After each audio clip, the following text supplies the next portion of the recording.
At kung gusto nyong malaman kung paano nga ba kinakabit yung adapter, panoorin nyo lang tong video hanggang dulo. Saktong-sakto. Hindi naman garanti sabog. Saktong-sakto lang. Ayan o, quality. So, saan dumaan ang tornilyo niya? Sa ilalim? Sa ilalim. Dito. Yung frame flat mount.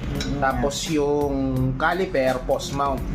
So ito yung binili kong adapter Para maging post mount, no? para maging post mount siya. So tawag sa kanya flat mount to post mount adapter.